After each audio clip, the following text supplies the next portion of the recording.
बोलो लक्ष्मी नारायण भगवान की। श्री वृंदावन विहारी लाल की। श्री गिरिराज महाराज की। श्री हनुमान जी महाराज की। सब संतन की जय जय। श्री राधे। श्रीमते रामानुजाय नमः। श्री जानकी कांत स्मरण। प्रेमारविंदमरविंदमलिंदमूर्तिं कंदर्पदर्पदमनं कमनीयकांत। श्री जानकी वदन चंद्रचकोररूपं साकेतनाथमजितं सततं नमामि। साकेतनाथमजितं सततं नमामि। कान्तिस्थितामृषतिनिन्दितशारदेन्दु यत्रैकतो विलसितामसिताङ्गशोभा। वृन्दावनेऽपि कृतयामुनगाङ्गसङ्गं श्रीराधामुकुन्दयुगलं तदहं नमामि। श्रीराधामुकुन्दयुगलं तदहं नमामि। वाञ्छाकल्पतरुभ्यश्च कृपासिन्धुभ्य एव च पतितानां पावनेभ्यो श्रीवैष्णवेभ्यो नमो नमः। अस्मद्गुरुभ्यो नमः। अस्मत्परम गुरुभ्यो नमः। अस्मत्सर्वगुरुभ्यो नमः। श्रीमते रामानुजाय नमः। श्री जानकी वल्लभो जय।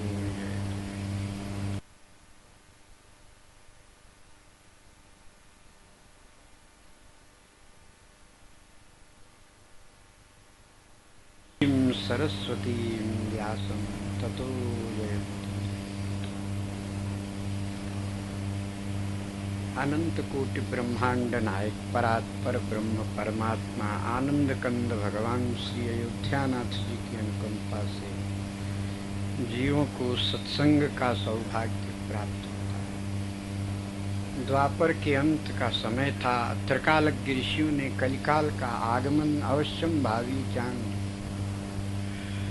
तब घबरा कर सब लोग ब्रह्मा जी की शरण में गए।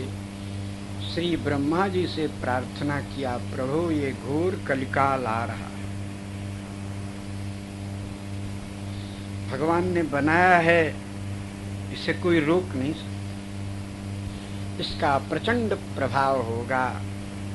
संपूर्ण मनुष्यों की रुचि धर्म से हट जाए, अधर्म में हो जाए, अनाचार को शिष्टाचार समझेगा, उच्छृंखलता को स्वतंत्रता नाम देगा, पाप करने में गौरव अनुभव करेगा।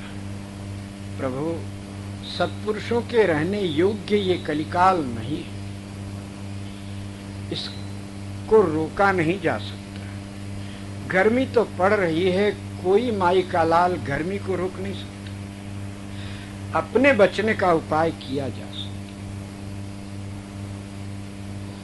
कलयुग तो भगवान का बनाया, इसको कोई कैसे रोकेगा। तो हम लोगों के बचने का कोई उपाय कि प्राणी जो कलयुग से बचना चाहें, कली दोषों से रहित होकर श्री श्याम प्रेम में जीवन व्यतीत करना चाहें, उनके लिए क्या उपाय है।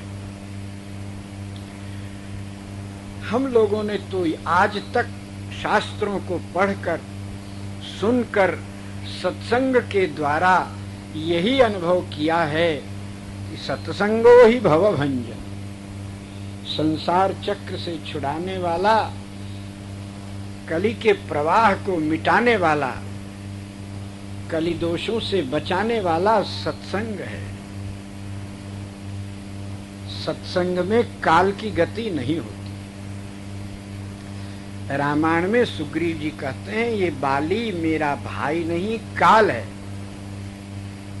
और मेरे पीछे पड़ गया। मैं त्रिलोकी में घूमा, कहीं भी मुझे त्राण नहीं मिला। ऋषिमुख पर आया, ऋषियों का जहाँ समूह हो उसी को ऋषिमुख करते हो। जहाँ सत्संग हो वहाँ काल का प्रवेश नहीं होता। कथा में जब मन लगता है तो कितने बज गए पता ही नहीं चलता, काल का प्रवेश नहीं होता। इसीलिए प्रभु हम लोगों ने ये निश्चय किया है कि सत्संग में काल का प्रवेश नहीं है, पर मानव के शक्ति की सीमा है। निरंतर सत्संग नहीं कर सकते। घंटा 2 घंटा के बाद में शरीर शांत हो जाता है और सत्संग बंद भया कि कली का प्रभाव चालू हुआ। कथा से लौटते लौटते ही प्रपंच की बातें शुरू हो जाती। सत्संग में रहो तभी तक ठीक, तब सदा सत्संग हम करें, कलिकाल विघ्न न करे। ऐसा कोई पावन पवित्र स्थल बताओ जिसमें कलयुग का प्रभाव असर न करता हो और हम लोग निरंतर सत्संग करें तो भूख प्यास क्षुधा पिपासा अन्यान्य शरीर की आवश्यकताओं का अनुभव ही न हो। ऐसा कोई आप चक्र चला, काल चक्र को रोककर ब्रह्म चक्र प्रकट करें, जिससे सब ब्रह्म में मन लगाकर निरंतर सत्संग करते रहे। एक अनुग्रह और करें, ऐसे किसी वक्ता को आप भेजें जो सहस्त्रों वर्ष तक कथा सुनाते रहें और उनकी कथा समाप्त न हो। नहीं तो संसार में ऐसा कोई वक्ता नहीं है जिसकी कथा समाप्त नहीं होती है। 7 दिन 8 दिन 1 महीना, उसके बाद फिर कथा की पुनरावृत्ति भले ही करे। निरंतर नूतन कथाएं कहते चले जाएं, ऐसे वक्ता को आप भेजो। ऋषियों की उत्तम जिज्ञासा जानकर ब्रह्मा जी प्रसन्न हुए। ब्रह्मा जी ने मन से एक चक्र प्रकट किया है। ब्रह्म चक्र की छाया में आते ही ऋषि लोग आश्वस्त हो गए, शांत हो गए। श्री ब्रह्मा जी ने कहा, इस चक्र की छाया में आप चले जाओ। जहाँ पृथ्वी पर ये बैठे, इसकी नेमी का स्पर्श जिस भूमि को होगा वो नैमिषारण्य नाम से कहलाएगा। कली की छाया वहां नहीं पड़ेगी।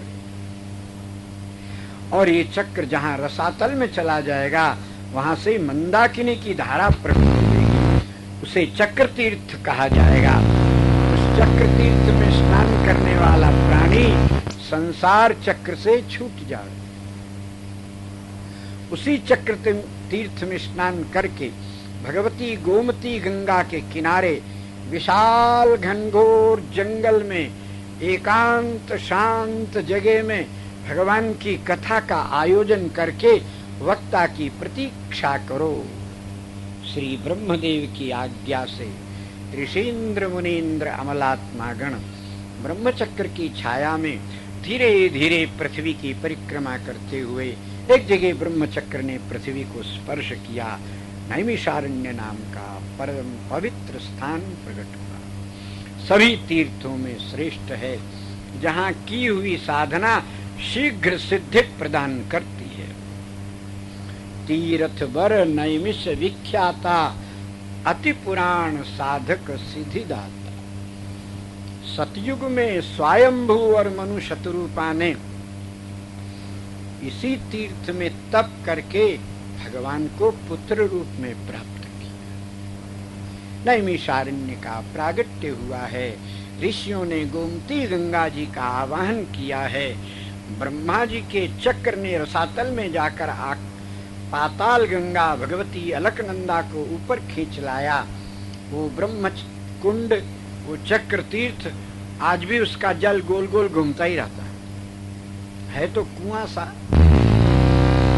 मध्य में कुआं है, उसके चारों तरफ घेरा है, कुएं से जल उबल कर उसमें आता है, उसी में लोग स्नान करते हैं। वो जल तो घूमता ही है, उसमें नहाने वाले भी घूम घूम कर नहाते हैं, एक जगह नहीं नहाते।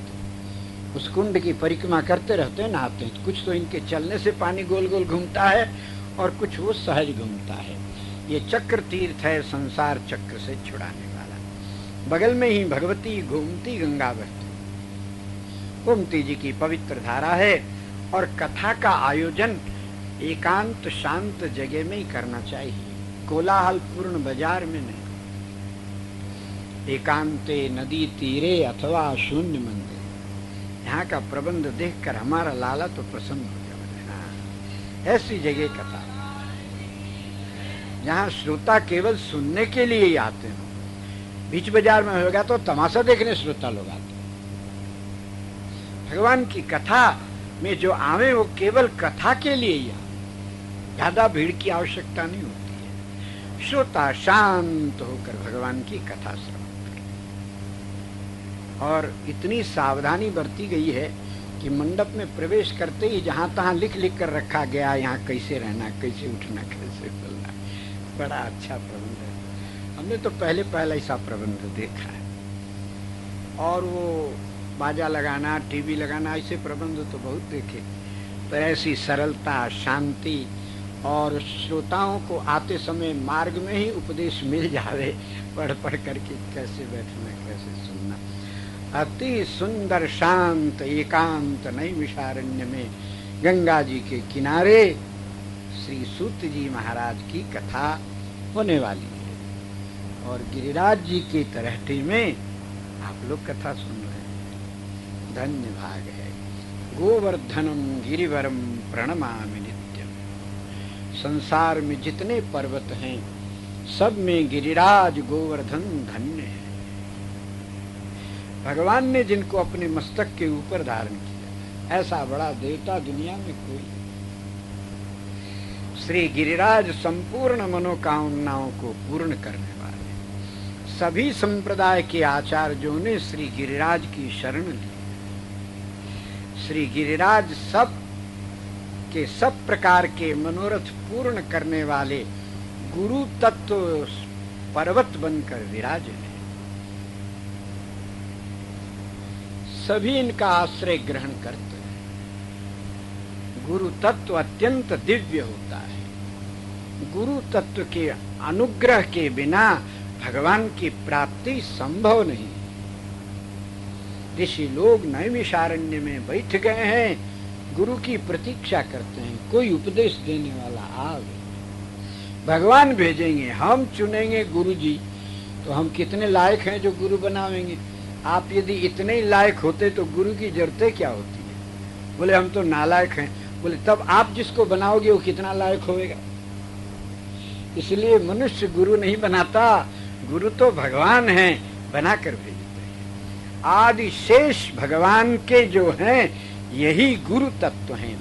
ब्रह्म तत्व श्रीमन नारायण हैं और गुरु तत्व शेष है।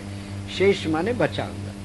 परमात्मा के बाद जो तत्व बचता है सर्वश्रेष्ठ, उसी को गुरु कहते हैं।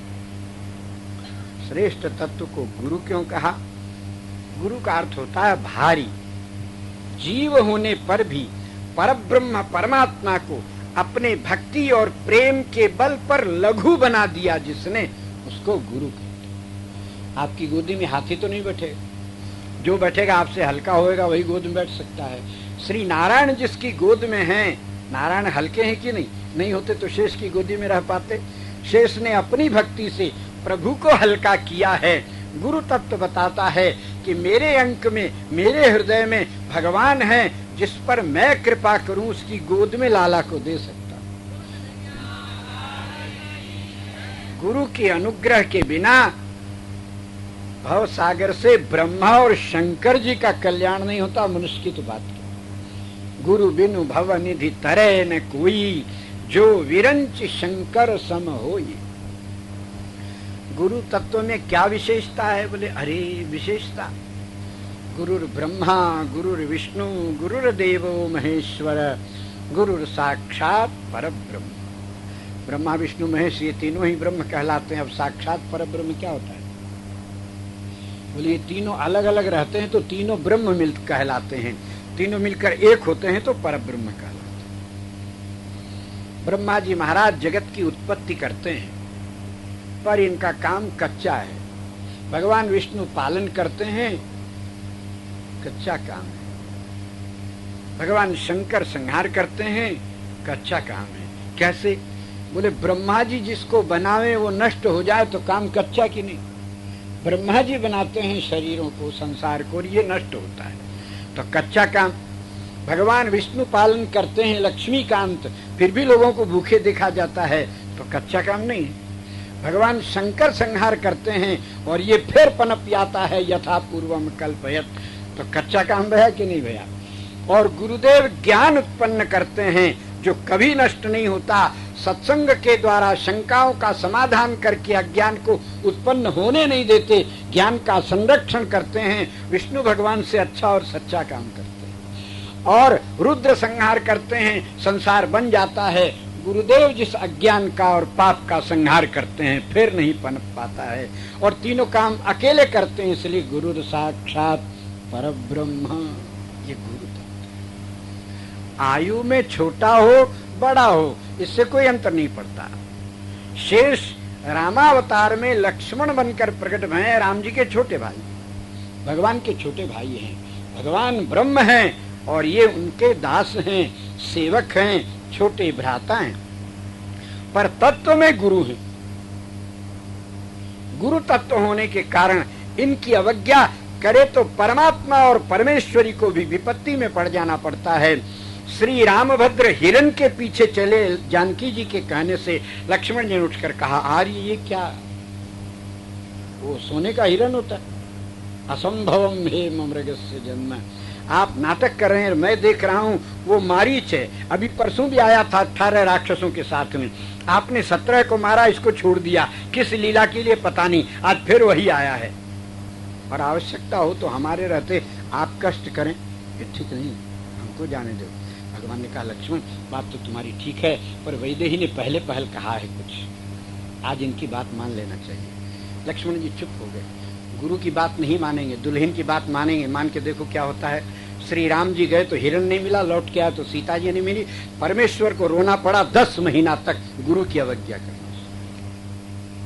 और जगदम्बा परमेश्वरी भगवती आदिशक्ति उद्भव स्थितिम संहारकारिणीम क्लेशहारिणीम सर्वश्रेयस्करीम सीताम, ऐसी आदिशक्ति को हाथ जोड़कर लक्ष्मण जी ने कहा, माता जी मेरी मर्यादा का उल्लंघन मत करिएगा। रामानुज लघुरेख खिंचाई, रामानुज की छोटी मर्यादा भक्ति मार्ग की, इसका उल्लंघन नहीं करना।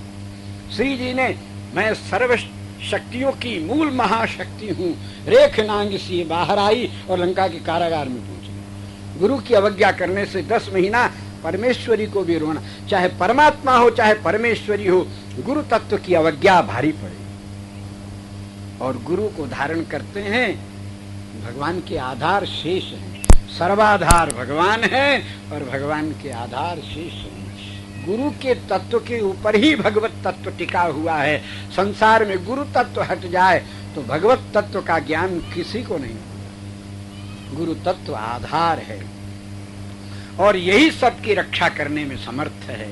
लोग देवतांतरों की पूजा करके गुरु पूजा की अवहेलना किया, तब श्री ठाकुर जी ने देवेंद्र की पूजा को रोककर गिरिराज की पूजा कराई और बताया, गुरु तुम्हारे घर में ही रहता है। भले ही वो पांच भौतिक जड़ शरीर में हो, मट्टी के शरीर में हो, चाहे पाथर के विग्रह में हो, ये तत्वतः गुरु है, इसलिए गिरिराज इनका पूजन करो। सब लोगों ने पूजन किया। इंद्र ने थोड़ी धृष्टता की है तो भगवान ने कहा, गुरुदेव की शरण में चलो, गिरिराज के समीप आए। गुरु तत्व नीचे रहेगा तो संरक्षण कैसे करेगा? आदर करके ऊपर उठाओ। श्याम सुंदर ने, परमेश्वर ने अपने सिर पर उठा लिया है श्री गिरिराज को। बोल गिरिराज महाराज की। गिरिराज की छत्र छाया में बैठकर ब्रजवासी आज भी सुरक्षित हैं और आज भी छत्र छाया में बैठ कर के ही सत्संग का लाभ प्राप्त कर रहे हैं। गुरु तत्व के बिना ज्ञान कौन दे? अनंत ज्ञान किस में होगा? गुरु ही तत्व अनंत है, भगवान अनंत नहीं है।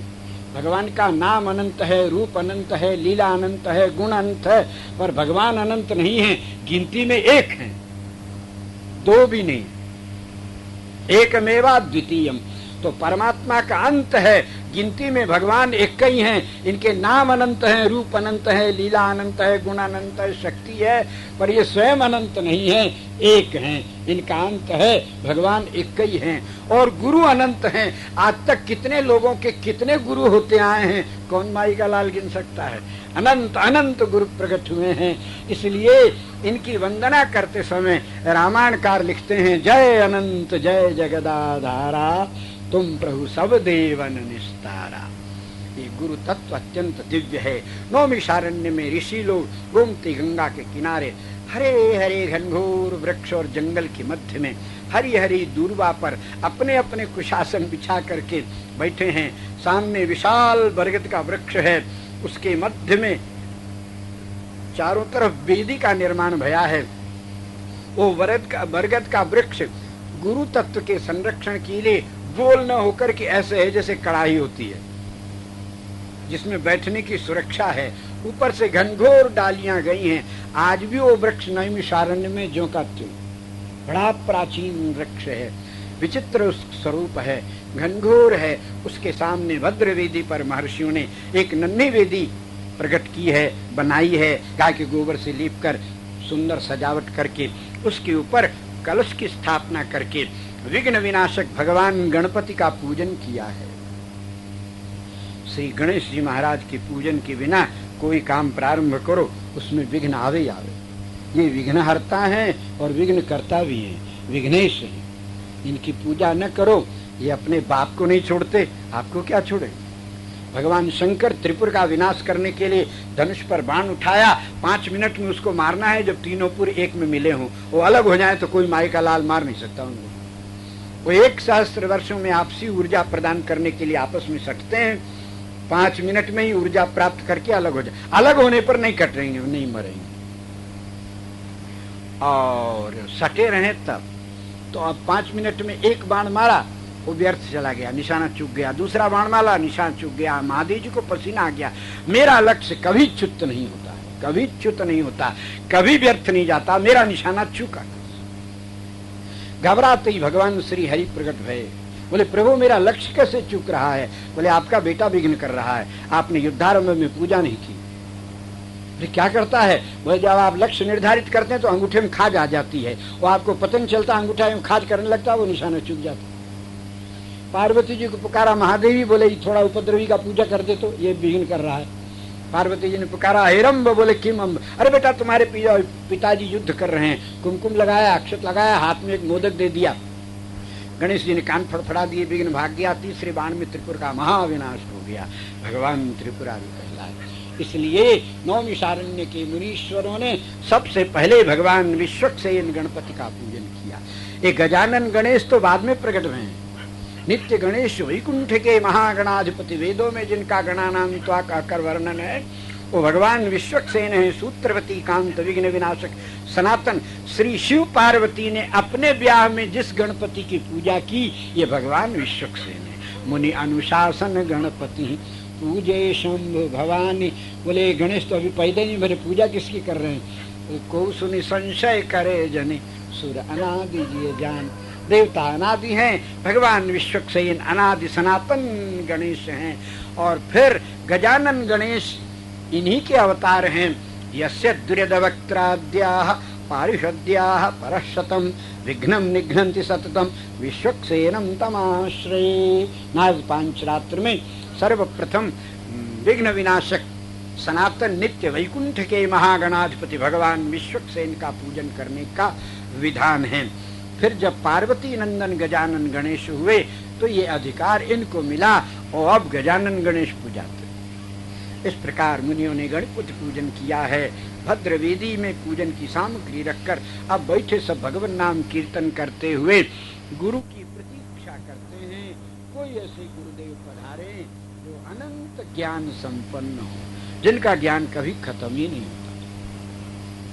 ऋषियों के हृदय की स्थिति आर्त भई है। तब एतस्मिन्नंतरे तत्र व्यास शिष्यो महामति। उसी समय वहां पर भगवान वेदव्यास जी के प्रधान शिष्य उग्रश्रवा रोमहर्षण सूत जी महाराज आते दिखाई दिए। ऋषि मुनि लोग उठकर खड़े हो गए।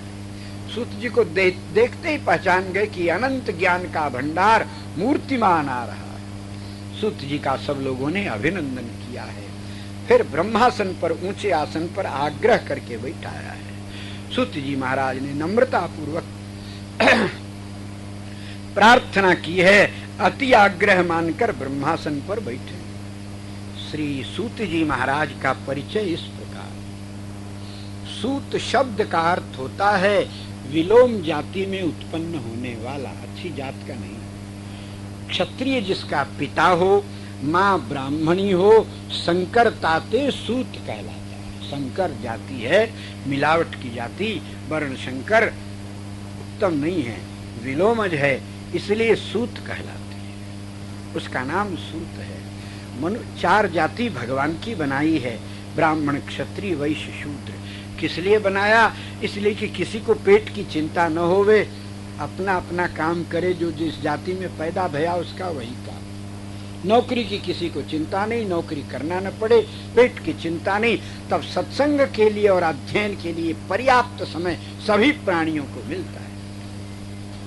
ब्राह्मण का बेटा पंडिताई करे, ज्यादा विद्वान हो गुरु आचार्य हो जावे, सामान्य हो तो गायत्री मंत्र का जप करे, और भी निरक्षर भट्टाचार्य हो तो मंत्र की माला फेर ले, दक्षिणा तो मिले जाएगी, ब्राह्मण का बेटा इसमें। पर नौकरी नहीं करे, दूसरा काम न करे। परधर्मो भयावह, क्षत्रिय हो, राजकुल में हो तो राजा हुए, और बाकी के हो तो सिपाही का काम करके देश की और प्रजा की रक्षा करे। और बनिया का बेटा हो तो व्यापार करे, और बनियों में भी अनेक अनेक जातियां हैं, जैसी जाति वैसा उसका व्यापार, वैसा उसका धंधा। शूद्रों की भी अनेक जातियां, जैसी जाति। कुमार का बेटा मिट्टी का ही काम करे, बहुत ज्यादा विद्वान पढ़ लिख कर हो गया हो तो भी काम तो मिट्टी का ही करे। तब ऐसी ऐसी मिट्टी की मूर्तियां बनावे कि 1-1 लाख में, 50-50 हजार में मूर्ति बिकती है। दक्षिण भारत में जाओ, गणेश की मूर्ति, कलकत्ता में जाओ, दुर्गा की मूर्तियां बनती हैं 50-50 हजार की, 1-1 लाख की मूर्ति। काम मिट्टी का ही है। और नहीं पढ़ा लिखा हो तो ईटा पत्थरा थाप के अपन काम पेट भर ले, काम दूसरा नहीं करना, अपनी जाति का ही काम करना। श्री राधा जी गोप कन्या है, और इतनी श्री वृषभानुराय जी की कन्या है। वृषभानुराय जी इतने संपन्न है कि अपनी बेटी की सेवा में 16,000 दासियां नियुक्त किया। और श्री जी प्रेम का विग्रह होने के कारण किसी को दासी नहीं मानती हैं, सबको अपनी सखी कहती। ये स्नेह स्वरूपाएं, इनमें अभिमान छू ही नहीं जाता है, इसलिए सबको सखी कहती। इतनी इतनी सखियां दासियां होने पर भी दही दूध बेचने पधारती हैं। बोले हमारी जाति का धंधा है, धर्म नहीं छोड़ा जा सकता। ये दूसरी बात है, श्री कृष्ण के प्रेम में विभोर होने के कारण दही लो नहीं बोल पाती हैं, इनके मुख से निकलता है हरि लो हरि लो। सिर धरी मटुकिया डोले, दधिका नाम बिसर गई राधा, हरि लो बोले। श्री हरि इन्हीं की कृपा से मिलते हैं, ये कृपा न करें तो श्री हरि मिले नहीं। राधे राधे बोल, दौड़े आवेंगे बिहारी, फिर तो अपने आप लाला चला आवेगा। कमल का फूल खिले तो भंवरा के आने में कोई निमंत्रण देना थोड़ी पड़ता है। श्री राधा रूपी कमल जिसके समीप है, श्री राधा जी के चरण कमल जिसके हृदय में खिलते हैं, कृष्ण भंवर छाड़त नहीं तब लगी तिनके पास। श्री कृष्ण मडराने लगते हैं। तो मतलब ये कि स्वधर्म का ठीक पालन करो। श्री सूत जाति का जो प्राणी होता है उसका 2 काम है। कम पढ़ा लिखा हो तो रथ चलावे, घोड़ा हाँके, टांगा हाँके, और विद्वान हो तो कथा कहे। पर ये श्री सूत जी महाराज विलोम जाति के नहीं हैं, ब्राह्मण हैं। श्री बलभद्र जी को भ्रम हो गया सूत नाम से, इसलिए उन्होंने इनका वध किया है, तो ब्रह्म हत्या लग गई है बलराम जी को, प्रायश्चित करना पड़ा है। ऋषियों ने कहा आपको ब्रह्म हत्या लग गई। सूत नाम है, सूत संज्ञा नहीं है। संज्ञा होवे तो सूत का बेटा सूत ही होवे, दुबे का बेटा दुबे, तिवारी का बेटा तिवारी, तिवारी का बेटा तिवारी, पांडे का बेटा पांडे। तो सूत का बेटा सूत होना। पर सूत जी के मरने के बाद जब दोबारा बलभद्र जी ने इनके द्वारा पुत्र उत्पन्न किया है, तो सूत का पुत्र सूत नहीं हुआ, सौती हुआ है। जनक का पुत्र जानकी, भरत का पुत्र भारती, रावण का पुत्र रावणी, व्यास का पुत्र वैयासिकी, वैसे सूत का पुत्र सौती, और सौती महाभारत के प्रवक्ता हैं। श्री सूत जी महाराज ब्राह्मण हैं। यज्ञ करते समय श्री वेदव्यास जी ने अरणि मंथन किया है। मंत्र के प्रभाव से अरणि में अग्नि प्रकट होते समय व्यास जी का पसीना टपका, उसी में से एक तेजस्वी पुरुष प्रकट भया, उसका नाम सूत। ये सूत जी महाराज कथा इतने प्रेम से सुनते हैं कि इनका नाम उग्रश्रवा हुआ है, और कथा सुनते ही इनको लगता है साक्षात भगवान सामने हैं। इनके रोए सब आनंद में खड़े हो जाते हैं, इसलिए रोमहर्षण, रोमहर्षण, उग्रश्रवा ऐसे नाम हैं। किसी किसी पुराणों में बाप बेटे का नाम भी उग्रश्रवा दिया गया है, पर पुराण शास्त्रों का गहन अध्ययन करने पर ऐसा निश्चय हुआ है कि सूत जी महाराज ब्राह्मण हैं। सूत का पुत्र सूत होना चाहिए।